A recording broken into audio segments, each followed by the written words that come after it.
Bonjour à tous, j'espère que vous nous entendez bien. Vous pouvez en tout cas répondre directement sur le chat si vous ne nous entendez pas. J'imagine que c'est bon. Donc bonjour et bienvenue à ce webinaire. Aujourd'hui, nous allons vous parler de content marketing dans des industries dites pas sexy. Donc si vous avez des questions, comme le disait plutôt Benjamin, n'hésitez pas à les poser dans la rubrique questions à côté du chat. Et on y répondra à la fin de ce webinaire. Donc pour ce webinaire, Emma Moulin, donc content stratégiste, et moi-même, Alexis Chevalier, directeur marketing, allons vous prouver que faire du content marketing dans des industries difficiles ou complexes peut fonctionner et peut vous permettre d'attirer de potentiels nouveaux clients. Vous avez déjà probablement lu des dizaines d'articles à propos du content marketing et vous connaissez sûrement de nombreuses entreprises qui en ont fait l'une de leurs armes marketing. Et pourtant, on vous dit une chose, le content marketing ne fonctionnera pas pour nous. Mon marché n'est pas sexy. Le sujet n'intéresse personne. Alors, lorsqu'on vend des engins de construction ou des assurances-vie, on pourrait croire qu'écrire du contenu intéressant paraît plus difficile, voire inutile, alors que c'est justement dans ce type d'industrie difficile que les opportunités sont les plus grandes pour attirer de nouveaux clients potentiels. Alors notamment car la concurrence est moindre. Donc qu'est-ce qu'une industrie pas sexy, une industrie difficile? Pour schématiser, il existe deux grandes catégories, les industries complexes et les industries indifférenciées. Donc, que se cache-t-il derrière les industries complexes? Donc c'est des industries qui sont généralement les plus techniques, secteur pharmaceutique, chimique, ou légal. Il y a également tous les produits financiers et tous les sujets autour de l'énergie. Concernant les secteurs indifférenciés, il est parfois difficile de sortir du lot grâce au content marketing si l'on reste sur des sujets proches de ce que l'on vend. Il y a généralement de nombreux acteurs avec des produits ou services plus ou moins similaires. On pense notamment aux acteurs de l'assurance, du BTP ou même les entreprises d'aide à la personne. Donc, si vous vous reconnaissez dans les industries que nous venons de décrire et que vous ne savez pas comment sortir du lot, vous êtes au bon endroit. Donc, voyons maintenant ensemble comment le content marketing peut fonctionner même pour vous. Donc, ce qui est utile n'est jamais ennuyeux.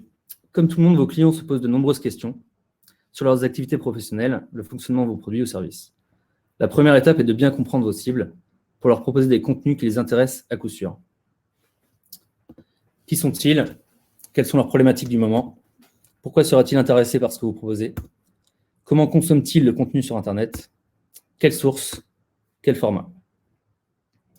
Un workshop avec votre équipe ne suffira pas pour dresser le portrait le plus fidèle de vos personas, donc les fiches d'identité de vos cibles. Interrogez vos commerciaux, votre support client et discutez directement avec vos cibles. Ça, c'est hyper important.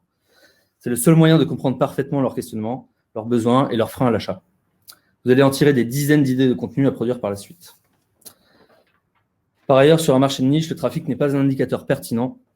Concentrez-vous sur la valeur que vous apportez avec ce nouveau contenu. Posez-vous cette seule et unique question, et la réponse doit être oui, en toute honnêteté.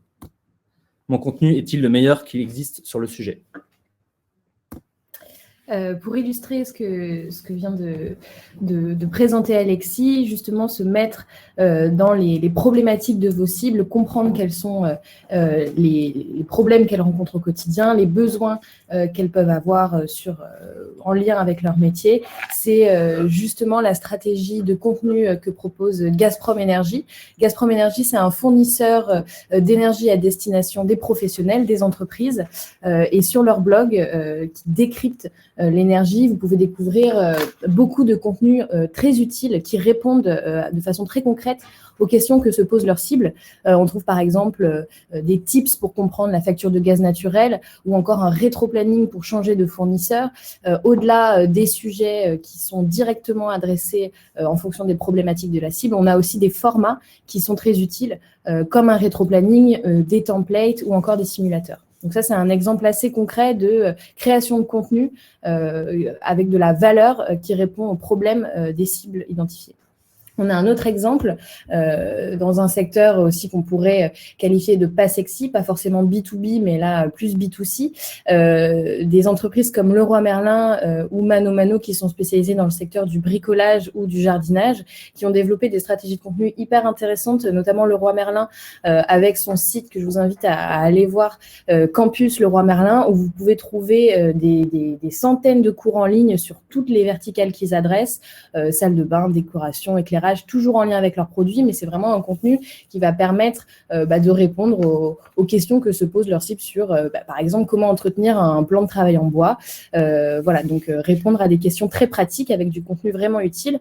Et Mano Mano, on est sur un blog aussi qu'ils ont éditorialisé à la Mano, et où là, on a plutôt des contenus un peu plus inspirationnels, mais toujours très pratiques, avec beaucoup de tutoriels, des do-it-yourself, très intéressants dans le secteur aussi du bricolage et du jardinage. Soyez simple, visuel et précis. Alors, lorsque vos sujets sont complexes, nous vous conseillons de rendre visuel tout ce qui peut l'être, de découper vos thématiques les plus ardues en plusieurs contenus plus courts et plus simples à digérer. Cela vous donnera en plus l'occasion de créer des séries, puisque ne l'oublions pas, la régularité est capitale dans la réussite de votre stratégie de content marketing. Voici donc 3 conseils à garder en tête. Attention au jargon. Alors voici un exemple de ce qu'il ne faut surtout pas faire. En tant que connecting company, à l'ère des connexions, Publicis Group peut apporter des solutions gagnantes à ses clients grâce à The Power of One, visant à la poursuite d'un objectif commun dans une énergie décuplée, des comportements identiques, une vraie force de caractère et une focalisation déterminée sur les clients. Alors ça, c'est quelque chose qu'on n'a pas inventé, qui est réel. Donc les phrases sont interminables, avec de nombreux termes qu'on ne comprend pas, ou vides de sens. Alors s'il existe une façon plus simple d'exprimer votre idée, choisissez-la. Utilisez des analogies. Les comparaisons et analogies sont d'excellents moyens d'aider vos lecteurs à mieux comprendre un sujet complexe, en s'y projetant facilement. Une image vaut 1000 mots. Notre ami Confucius était déjà visionnaire. Vos concepts importants doivent être expliqués visuellement. Pourquoi ? Parce que les images, infographies, contenus vidéo sont plus faciles à comprendre. Vos lecteurs retiennent alors plus facilement l'information. Pour illustrer ce sujet, on a choisi de vous présenter les contenus produits par une startup qui s'appelle Gelagen et qu'on accompagne depuis 1 an. Gelagen, ils sont spécialisés dans la production de collagène de méduses à destination des chercheurs en culture cellulaire. Donc, on est sur un marché d'ultra niche, un produit scientifique très technique. Gelagen, c'est une entreprise qui avait l'habitude, en termes de contenu, soit d'éditer des articles très scientifiques, soit des schémas très complexes, mais pour une cible qui avait l'habitude de ce genre de contenu. Et avec nous, ils ont fait le pari en fait, de sortir de cette stratégie de contenu technique pour valoriser des contenus, pour valoriser la forme de leur contenu et travailler du coup des infographies, par exemple, comme vous pouvez le voir à droite. L'idée, c'est vraiment d'apporter visuellement de la clarté aux propos et donc de rendre attractif un contenu qui n'en reste pas moins toujours aussi technique, toujours aussi intéressant dans le fond, toujours aussi scientifique, mais avec une approche sur le fond visuelle différente et beaucoup plus attractive. Explorez de nouveaux horizons de contenu. Votre contenu n'a pas besoin d'être directement à propos de vos produits ou services tout le temps. Vous pouvez par exemple parler des problèmes qu'ils résolvent ou des situations dans lesquelles ils sont utilisés. Le contenu n'est pas uniquement là pour vendre. Il vous permet d'attirer de nouveaux clients, d'apporter de la valeur et de construire une relation de confiance en répondant à leurs questionnements. Par exemple, c'est la stratégie de contenu de Payfit qu'on accompagne également. Donc, Payfit, c'est une start-up qui est spécialisée dans la gestion de la paie et des RH. Eux, leur mission à travers leurs solutions, c'est de faciliter le quotidien des RH. C'est de permettre, grâce à leur plateforme, de rendre le quotidien, les tâches du RH automatisées et de faciliter également le quotidien des salariés. Donc, cette mission, ils vont en faire également une thématique de prise de parole au sein de leur contenu, notamment avec la création d'un livre blanc sur les outils indispensables du RH de demain, où on retrouve, en fait, c'est une boîte à outils pour aider le RH à automatiser ses tâches et à se concentrer sur des tâches à plus forte valeur ajoutée. Donc, c'est vraiment un contenu qui s'inscrit dans la mission du produit Payfit. Soyez différents de vos concurrents. En reproduisant ce que font vos concurrents, vous aurez, dans le meilleur des cas, les mêmes résultats, voire moins bien puisque vous serez en retard. En revanche, il est important de savoir les types de contenus qu'ils produisent et à quelle fréquence, les sujets et angles traités. Vous pourrez ainsi vous différencier en ayant une nouvelle approche pour votre contenu. Prenons ensemble 2 cas de figure possibles pour illustrer nos propos. Numéro 1, leurs articles sont très brefs, sans valeur ajoutée ni exemple concret. Donc là, vous avez vraiment une chance de vous démarquer en proposant des contenus qui sont riches, avec des retours d'expérience, des cas d'usage ou des schémas. Numéro 2, les contenus rédigés sont compliqués et ennuyants à lire. Alors, vous êtes sur une industrie technique avec des concepts qui ne sont pas toujours évidents à expliquer. C'est pour vous l'opportunité de changer votre approche par un format qui va être différent de ce qui existe déjà sur le marché, notamment via des infographies, des vidéos, du motion design ou par exemple des podcasts, format qui marche extrêmement bien en ce moment.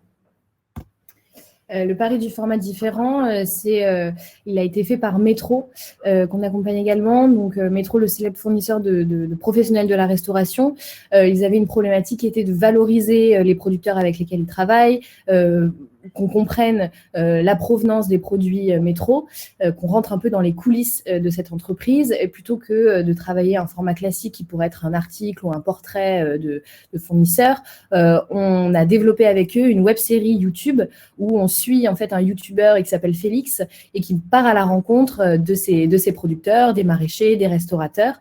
L'objectif, c'était vraiment de trouver un format différent, différenciant et une tonalité aussi différente. Donc, avec l'usage de l'humour, voilà, un format décalé, voire presque impertinent, mais qui fonctionne très bien et qui avait pour but notamment d'engager une nouvelle cible, une cible plus jeune de restaurateurs. Donc, c'est une campagne vidéo qu'on a déclinée également en format story avec un graphisme assez marqué et qui contribue à modifier l'image de Metro auprès de sa cible. Voilà, merci Emma, je vous invite vraiment à aller voir sur YouTube cette web-série, c'est vraiment très drôle et on apprend plein de choses sur Metro qu'on ne connaît pas forcément de la marque. Donc, assumez vos positions et appuyez votre expertise, c'est un autre conseil qu'on peut vous donner. Se positionner en leader et acquérir une légitimité sur votre marché peut prendre du temps. Donc, réfléchissez à des sujets qui sont compliqués à traiter et qui sont stratégiques pour votre cible. En les rendant compréhensibles, vous démontrez vraiment votre expertise. À ce propos, donc sur l'expertise, Biomérieux, c'est une entreprise qui est spécialisée en microbiologie alimentaire. Ils fournissent des solutions de tests de pathogènes alimentaires, donc c'est un laboratoire essentiellement. Et Biomérieux a développé des contenus pour partager sa vision autour de la thématique de la sécurité alimentaire, puisque c'est vraiment sur ce sujet-là en fait qu'ils interviennent, et c'est un sujet qui intéresse particulièrement leur cible, notamment les industries agroalimentaires, les responsables R&D innovation. Et donc, cette prise de parole très experte, elle se concrétise via un livre blanc, par exemple, sur le futur du laboratoire de sécurité alimentaire. Et donc, dans ce livre blanc, Biomérieux a voulu entraîner son audience, son lecteur, à travers toutes les innovations qui avaient en cours et qui allaient venir au sein du laboratoire. Donc, par exemple, des prises de parole autour de la big data, de la blockchain, des objets connectés.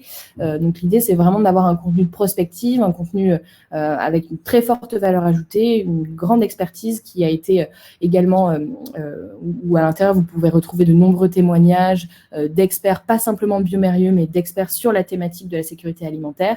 Donc l'idée, voilà, c'est vraiment de renforcer son image d'expert sur la thématique auprès de sa cible. Alors, vous dites peut-être que votre marché n'est pas suffisamment sexy pour mettre en place une stratégie de content marketing. J'ai envie de vous répondre que c'est faux, vous n'avez plus d'excuses. D'autres entreprises ont réussi à le faire, alors pourquoi pas vous? Avant de vous lancer, en tout cas dans la production de contenu, gardez en tête ces 5 grands principes. Publiez un contenu utile pour votre audience. Évitez le jargon autant que possible. Tout concept pouvant être expliqué visuellement doit l'être. Ne parlez pas toujours de vous et de vos produits ou services. Étudiez la concurrence pour trouver un angle différent. Et enfin, la qualité et la profondeur de vos contenus sont indispensables pour asseoir votre expertise. Alors, merci de nous avoir écoutés. Si vous le souhaitez, vous pouvez approfondir le sujet du content marketing dès maintenant en allant télécharger gratuitement notre livre blanc. Donc, 54 pages pour apprendre à définir votre stratégie, produire vos contenus et mesurer vos actions. Si vous voulez nous contacter, vous pouvez nous écrire à alexis@tulewords.com ou à emma@tulewords.com. Vous pouvez également nous contacter sur LinkedIn en scannant les 2 QR codes via l'application LinkedIn directement. Donc, c'est le bouton qui est dans la barre de recherche en haut à droite de l'application. Et on va désormais répondre à toutes vos questions. Donc, n'hésitez pas en tout cas à les poser dans l'onglet questions. On va répondre directement à toutes ces questions-là. Merci. Alors, pourrait-on avoir cette présentation? Alors ça, donc c'est les questions juste avant. Voilà, donc pour l'instant, pas de questions. Écoutez, je vous laisse les poser directement dans la box et on va y répondre. Alors, je voyais qu'il y avait quelqu'un, donc Chloé disait, pour être intéressant d'avoir les liens des exemples utilisés. Alors, il n'y a pas de souci.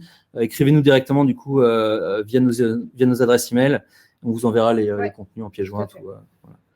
Donc, le lien de téléchargement du livre blanc, c'est bit.ly.com/lb-cm. Donc, vous arriverez directement sur la landing page pour télécharger le livre blanc. Voilà. Merci Benjamin. Merci Benjamin. Hop. Pour l'instant, pas de questions. Alors, Marie qui demande, en termes de régularité, avez-vous des recommandations sur le rythme de publication? Donc, pour répondre à cette question, tout va dépendre toujours de votre stratégie et de vos objectifs. Si vous avez un objectif d'acquisition de contenu, de notoriété, vous allez avoir une stratégie qui va être très fortement portée par le SEO, le référencement naturel, une stratégie d'inbound marketing. C'est sûr que la régularité des contenus est importante. Déjà, parce que Google accorde plus d'importance à un blog qui vit, un site qui publie régulièrement des contenus. Il n'y a pas de règle en soi de rythme de publication, mais on peut dire que sur une stratégie d'inbound marketing, publier entre 5 et 10 contenus par mois, c'est très bien, mais après, c'est ambitieux. Il faut pouvoir se poser la question toujours de ses ressources, pas commencer trop fort, entre guillemets, petit à petit, sur un rythme qui va pouvoir augmenter au fur et à mesure. Mais c'est sûr qu'il faut de la régularité. Il faut pouvoir avoir des contenus qu'on publie tous les mois, et il ne faut pas publier un contenu en janvier et puis ensuite un livre blanc en septembre. Il faut pouvoir alimenter régulièrement ces plateformes de contenu. Voilà, exactement. Ce qui est important, c'est pas forcément la fréquence, c'est vraiment la régularité. Le contenu, ça peut mettre du temps à payer. Donc, il faut vraiment se dire que si vous avez les ressources pour publier un contenu par mois, ce sera un contenu par mois. En tout cas, ce qui est important, c'est que la quantité ne doit pas mettre à mal la qualité de vos contenus. Donc, pour moi, vraiment, c'est l'élément le plus important. C'est comme je le disais tout à l'heure, l'idée, c'est de faire le meilleur contenu possible sur vos sujets. Donc, essayez de faire des contenus qui soient le plus exhaustifs possible. Google, effectivement, favorise les contenus, on va dire, au-delà de 2000 mots, 2500 mots, parce que vos contenus vont être d'une profondeur telle que Google va vraiment le valoriser dans ses résultats de recherche. Et grâce à son algorithme aussi, donc BERT, qui est sorti il n'y a pas très longtemps et qui vraiment essaye de répondre davantage aux intentions de recherche qui sont maintenant plus des questions que juste des mots-clés. Alors, il y a pas mal de questions qui arrivent. Donc, un blog est-il encore un support de com pertinent dans un environnement B2B pour une ESN? Alors, un blog est-il encore un support de com pertinent? Oui, complètement. Complètement, on parlait de référencement naturel. C'est notamment grâce à un blog que vous allez pouvoir générer du trafic sur votre site. C'est une plateforme de contenu qui fonctionne encore très bien en B2B et qui a toutes ses raisons d'être. Oui. Oui, maintenant tout le monde a un blog, donc l'intérêt effectivement maintenant pour émerger, parce que tout le monde a un blog, c'est vraiment de produire le meilleur contenu possible, encore une fois, sur vos sujets. Mais voilà, il n'y a pas de raison à ce que des industries ou des secteurs n'aient pas d'intérêt à avoir un blog, hein, donc il n'y a pas de problème à ce niveau-là. Du coup, Geoffroy pose une question pour les réseaux sociaux, par exemple, quelle est la meilleure cadence de contenu? Alors là, effectivement, il y a parfois on va dire des bonnes pratiques. Moi, je dirais que sur Twitter, c'est important d'être actif parce que c'est un réseau social donc où les gens sont vraiment actifs, où ils vont partager tous les jours. Donc, je vous invite vraiment à être assez actif sur Twitter. Sur LinkedIn, vous pouvez publier une fois par jour, une fois par semaine. Encore une fois, là, pour le coup, LinkedIn, c'est un réseau social, donc business, dans lequel les gens viennent s'informer. Donc là, il va falloir vraiment aussi mettre l'accent sur la qualité. Autant Twitter, vous allez pouvoir faire du snack content, donc des contenus courts qui se consomment rapidement. Autant sur LinkedIn, vous pouvez vraiment aller en profondeur sur le sujet. Vous pouvez utiliser LinkedIn Articles, donc qui est la section articles de LinkedIn, qui marche plutôt bien. Et après, renseignez-vous aussi sur tout l'algorithme de LinkedIn qui est en ce moment en train vraiment beaucoup d'évoluer. Pour moi, 2020, c'est vraiment l'année de LinkedIn, dans le sens où LinkedIn favorise vraiment les producteurs de contenu sur la plateforme. Aujourd'hui, c'est pas comme Facebook, Instagram ou d'autres réseaux dans lesquels les gens vraiment partagent des contenus. LinkedIn, c'est encore le début. Donc, vous avez vraiment une place à prendre sur LinkedIn parce que le reach organique est vraiment incroyable. Et vous pouvez atteindre 30 000 vues, 100 000 vues sans mettre 1 euro dans leur publicité. Donc n'hésitez pas à utiliser LinkedIn là-dessus. Voilà. Et sur Instagram, Alors, l'intérêt d'Instagram, c'est vraiment les formats différents, à la fois les posts sur votre feed et le format story qui vous permet d'alterner en fait en termes de régularité et d'avoir une présence auprès de votre communauté qui est renforcée grâce notamment à ce double canal, à la fois story et à la fois publication sur votre feed. Encore une fois, alors je ne sais pas s'il y a une règle de cadence. Il faut vraiment se poser la question surtout de votre cible, de votre communauté. Quand est-ce qu'elle est présente sur vos réseaux sociaux et à quelle fréquence, du coup, par rapport à ça, vous allez pouvoir publier. Alors, le fait de parler de problématiques résolues dans sa communication ne peut-il pas créer un biais dans la compréhension du message ? Je ne sais pas si je comprends cette question. Le fait de parler de problématiques résolues dans sa communication… En tout cas, moi, ce que je peux en comprendre, Hazard, je ne sais pas si c'est vraiment le sens de ta question et n'hésite pas à la préciser si jamais c'est pas ça, mais le fait de vraiment de parler de… l'idée, c'est vraiment de parler des problèmes que va résoudre votre produit, vos services, vos solutions. L'idée, c'est vraiment pas de parler de votre produit, de ses fonctionnalités, dans le sens où vous allez vraiment en fait vous centrer sur vous, sur votre produit, mais c'est vraiment répondre à la question qu'est-ce que votre produit apporte pour vos cibles, pour votre audience, à quelles problématiques vous allez répondre, quels sont les avantages, quels sont les bénéfices d'utiliser votre solution, vos services. Donc c'est vraiment ça l'intérêt. Hein. Je pense que tu es d'accord avec moi là-dessus. Oui, tout à fait. Il y a à la fois les problématiques que va résoudre votre produit, votre solution, mais il y a aussi, quand on parle de problématiques, c'est les problématiques rencontrées par votre cible dans leur métier, dans leur quotidien, quels sont leurs pains et comment vous allez, avec votre contenu, pouvoir les aider et leur apporter une solution. Et ça, c'est hyper intéressant et ce n'est pas forcément centré sur votre produit. Quand vous faites une démarche de persona, vous allez vous concentrer sur le métier de votre cible et essayer de balayer un peu toutes les frustrations qu'ils rencontrent au quotidien. Bien évidemment, il faut que ce soit en lien quand même avec ce que vous proposez en termes de solutions, mais vous allez derrière apporter un contenu qui va pouvoir répondre à cette frustration et pas forcément faire l'apologie de votre produit. Alexandra qui nous demande, vous avez rapidement parlé de podcast, comment mettre en place ce genre de contenu, où les héberger, quel genre de discussion pouvons-nous aborder et quelle durée conseillez-vous ? Alors, large question. Donc, sur le sujet du podcast, donc il y a plusieurs stratégies, il y a effectivement plusieurs types de discussions qu'on aborde dans un podcast. Il y a le podcast un peu type radio, interview qu'on connaît beaucoup, enfin qui vient de la radio et qui du coup s'est décliné en format interview. Donc là, c'est intéressant pour faire intervenir des experts. Si vous êtes sur un marché B2B ou je sais pas, typiquement un podcast sur le marketing digital où on irait interviewer des experts du secteur dans les entreprises et avoir leur vision, etc. Donc ça peut être un format interview, un genre de discussion qu'on peut apporter. Mais après, vous avez également tous les podcasts qui travaillent l'image d'une marque et qui sont plus centrés sur un storytelling. Donc là, pour faire le storytelling de votre marque, on a des exemples. Là, je ne sais pas si tu en as, Alexis, mais on a travaillé notamment pour un podcast sur une marque de luxe. Ouais. Tout à fait. Et cette marque voulait valoriser son patrimoine, son histoire. Et donc, on a proposé un podcast qui allait pouvoir effectivement retracer l'histoire de la marque en faisant prendre la parole à la créatrice de la marque, en lui redonnant vie à travers le podcast. Et donc, l'idée, c'était qu'elle prenne la parole, qu'elle raconte la fondation de la marque, l'histoire de l'entreprise, l'histoire de la création, avec pas mal également de design sonore autour de cette prise de parole pour faire vivre la marque dans le podcast. Et donc ensuite, sur l'hébergement du podcast, donc vous avez plein de plateformes aujourd'hui qui vous permettent d'héberger le podcast. C'est ça, il y a Pipa, il y a Allcast, je crois. Enfin, pour le coup, niveau outils, vous avez vous aurez beaucoup de recommandations directement via Google. L'idée, en gros, c'est partir sur des outils qui vont vous permettre en gros de diffuser votre podcast sur toutes les plateformes de streaming actuelles, donc Apple Music, Spotify, SoundCloud, YouTube.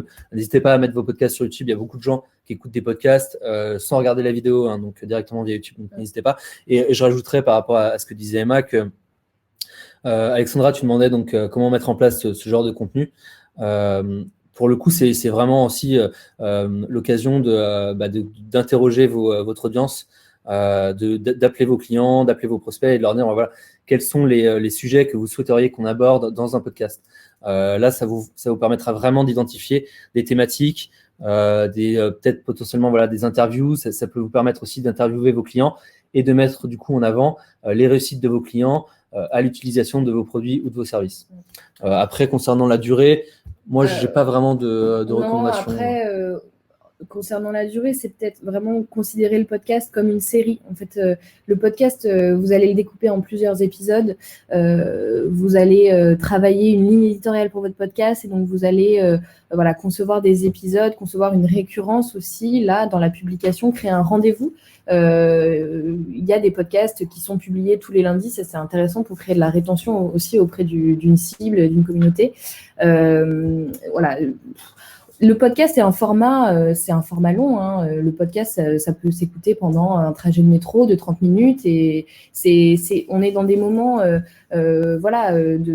d'écoute et donc le podcast permet aussi de faire autre chose. Donc, il ne faut pas... il y a des podcasts qui sont très courts aussi, et qui fonctionnent tout aussi bien, mais on est quand même sur un format long. Donc, c'est vrai que c'est intéressant aussi pour aller creuser une thématique en particulier ou pour avoir une prise de parole un peu plus différente. Donc, pensez aussi, quand vous faites un podcast, à vraiment l'éditorialiser. Créer une ligne éditoriale, avoir des épisodes qui soient marqués, qui soient bien pensés en amont, avoir un design aussi pour votre podcast, une identité graphique et visuelle sur vos petites vignettes qui vont apparaître sur les plateformes d'hébergement. C'est hyper important pour faire la différence et pour inciter les personnes à aller écouter votre podcast. Et puis voilà. Oui, puis comme tu le disais, il y a des podcasts qui vont durer 10 minutes, 20 minutes, 45 minutes, 2 heures. Encore plus long, ça existe aussi. Les Américains sont très forts là-dessus, mais voilà, encore une fois, l'intérêt, c'est pas de vous demander combien de temps mon podcast va durer, c'est combien de temps je vais devoir prendre pour expliquer ma thématique dans son ensemble et vraiment aller en profondeur sur vos sujets. Donc, vous ne posez pas trop la question de la durée. Si vous arrivez à aborder une thématique, un sujet précis en 15 minutes, écoutez, c'est 15 minutes et c'est très bien. Il ne faut pas broder pour broder. Si ça peut être plus court, c'est aussi agréable pour quelqu'un qui n'a pas forcément 45 minutes ou 1 heure à passer à écouter un podcast. Donc voilà, pas de souci là-dessus. Ouais. Mourad qui nous demande « Bonjour, quel budget idéal faut-il selon vous pour commencer cette démarche ?» Alors, un budget idéal, tout dépend de votre budget. C'est sûr que le contenu, c'est un investissement. C'est clair que créer du contenu, alors on peut créer du contenu avec ce qu'on a en interne, mais quand on est dans une démarche de qualité, de régularité de la diffusion du contenu, quand on a des objectifs à atteindre d'un point de vue SEO, d'un point de vue conversion, il faut investir dans le contenu. Après, le budget va dépendre des formats que vous voulez créer. C'est clair que faire un article sur votre blog, ça va vous demander moins d'investissement que créer une vidéo web série YouTube comme on a vu tout à l'heure pour Métro. Donc, le budget, il est à pondérer en fonction de vos objectifs, de votre stratégie, de ce que vous voulez, de l'importance que vous accordez au contenu et de sa place dans votre stratégie marketing. Voilà, exactement. Et tout dépend vraiment de vos objectifs. Dites-vous bien que le contenu, c'est pas une dépense, c'est vraiment un investissement. Dans le sens où si vous produisez des contenus, alors les Américains appellent ça evergreen, en gros c'est des contenus pour éviter les anglicismes qui sont non périssables, donc qui vont continuer à apporter du trafic, à générer de l'engagement dans le temps. Donc si demain vous publiez un article en profondeur sur l'un de vos sujets phares, dites-vous que cet article, s'il est non périssable, dans 1 an, dans 2 ans, si vos produits n'ont pas évolué, il peut toujours fonctionner. Donc c'est vraiment un investissement aussi sur le long terme, quoi. Donc, tout à fait. Anthony, quand on n'a pas les équipes pour produire suffisamment de contenu pour sortir du lot, que conseillez-vous, sachant que trop technique pour faire produire le contenu en externe? Alors, il y a plusieurs réponses à ça. Déjà, quand vous dites trop technique pour faire produire le contenu en externe, ok, on comprend, on est confronté aussi à ça avec nos clients. C'est vrai que quand on travaille dans une industrie complexe, on on a une très forte expertise et c'est difficile parfois de pouvoir la transmettre, ou en tout cas de la faire porter par une autre entreprise en externe. Vous avez justement de l'expertise, vous avez des experts en interne. La première chose, c'est de les solliciter, de les exploiter. Donc, vous n'avez pas les équipes, mais vous avez d'autres équipes. Vous avez peut-être des ingénieurs, vous avez peut-être des personnes en R&D, enfin, je ne sais pas dans quel secteur vous travaillez. En tout cas, vous pouvez déjà récupérer la matière que vous avez en interne pour la transformer et la transformer en contenu à haute valeur ajoutée. Faire profiter cette expertise pour vos contenus. Et puis ensuite, produire du contenu. On nous disait tout à l'heure que c'était un investissement, mais c'est un investissement en ressources financières, mais aussi en ressources humaines. C'est clair qu'on ne peut pas se lancer seul dans un plan de content marketing avec des objectifs à publication de 5 articles par mois sans ressources. Nous, chez You Love World, c'est vrai que on met en place des équipes. On n'est que des chefs de projet en interne chez nous. On travaille avec une communauté de talents freelance, rédacteurs, directeurs artistiques, motion designers, etc., qu'on va recruter, former, piloter dans la production de contenu. Et donc, sur la production d'un livre blanc, on a 4 à 5 ressources qui sont mobilisées. Et ce sont des ressources qui sont expertes. Les experts dans votre secteur, vous les avez en interne, mais il se peut qu'il y en ait aussi quand même en externe. Vous avez des personnes qui sont spécialisées dans votre domaine et qui sont tout à fait capables de produire du contenu. Et nous, c'est ces gens-là, du coup, qu'on va chercher. C'est pour ça qu'on arrive à aller créer des contenus hyper pointus, hyper pertinents, en tout cas, experts à la hauteur de l'expertise de l'entreprise. Mais l'expertise que vous avez en interne est hyper importante et il faut vraiment essayer de l'exploiter au mieux que vous pouvez, solliciter des gens qui vont pouvoir vous aider à créer ces contenus. Ouais. Anthony, une technique qui peut être intéressante pour vous, c'est que aujourd'hui, on a tous des smartphones, donc on a tous des enregistreurs qui sont à la portée de notre main. Vous pouvez très bien solliciter effectivement des ingénieurs, comme le disait Emma, préparer des questions de votre côté et leur poser vos questions et enregistrer ces questions-là. Typiquement, ça vous permettra de faire plusieurs types de contenus, parce qu'après, vous pouvez décliner ça sur différents formats. Donc déjà, si vous avez interviewé quelqu'un pendant une quinzaine de minutes, ça peut vous faire un podcast. Donc première chose. Si vous avez filmé cette personne, ça peut vous faire une vidéo et vous pouvez carrément créer une émission sur une chaîne YouTube. Ce contenu-là, vous pouvez en faire la transcription écrite, ça vous fera un article. Après, vous pouvez aussi prendre quelques citations et en faire ce qu'on appelle du snack content, et donc de prendre ces citations-là et de les partager sur Twitter, sur d'autres réseaux sociaux. Donc vraiment, pour le coup, vous pouvez démarrer votre production de contenu vous-même, en interne, avec forcément pas un matériel conséquent. Donc n'hésitez pas à aller voir vos collaborateurs et à leur poser des questions, à les interviewer.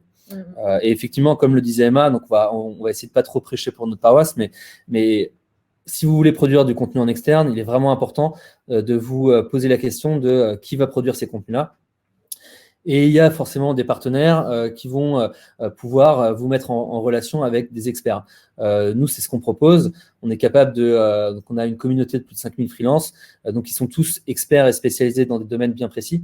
Donc ça nous permet vraiment d'aller chercher des rédacteurs, des vidéastes, donc tout type de profils qui sont vraiment spécialisés dans des domaines très précis, parfois très complexes.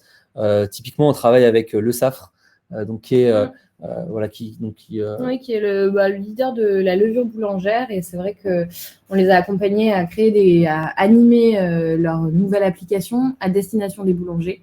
Donc cible B2B, l'idée c'était pas de proposer des recettes pour faire des croissants, mais plutôt d'accompagner les boulangers à mieux gérer leur business, à mieux planifier leur production en interne, comment recruter, donc côté business et puis côté métier, vraiment toutes les techniques en boulangerie. Donc là, on a dû recruter des rédacteurs qui étaient spécialisés dans le domaine de la boulangerie, ou en tout cas qui avaient une expertise dans ce domaine-là, pour pouvoir créer toujours des contenus de qualité et d'expertise à la hauteur des attentes d'un professionnel comme Le Safre. Voilà. Je crois que ça va être la dernière question. Dernière question, ouais, a priori. Aline qui demande bonjour, quels sont les meilleurs leviers selon vous pour booster l'audience des contenus B2B? Bon, Alexis, je te laisse répondre à cette question. Encore une fois, là, vraiment, l'intérêt, c'est de vous poser la question de où est-ce que sont présents mes cibles, mon audience. Si en ayant travaillé vos personas en amont, vous apercevez que vos cibles sont présentes sur LinkedIn, sur Twitter, sur Instagram, sur des médias. N'hésitez pas du coup à noter ça dans un coin et à organiser donc des partenariats avec des médias, avec des partenaires aussi qui sont dans le même secteur. Il n'y a pas vraiment de meilleur levier. Pour moi, vraiment tout dépend de votre audience. Comme je le disais tout à l'heure, LinkedIn en ce moment, c'est vraiment un canal qu'il faut pour moi exploiter. Après, voilà, si vous travaillez dans le domaine du marketing, n'hésitez pas à vous rapprocher, notamment de French Web, mais voilà, de médias qui vont pouvoir aussi vous proposer des actions de partenariat et donc qui vont vous permettre de cibler votre audience donc sur des canaux qui sont ceux qu'ils utilisent. Écoutez, je pense qu'on a répondu à toutes les questions. Merci beaucoup à French Web du coup pour cette invitation. N'hésitez pas à nous contacter si vous avez d'autres questions, on y répondra avec plaisir. Et bonne journée à tous. Merci beaucoup.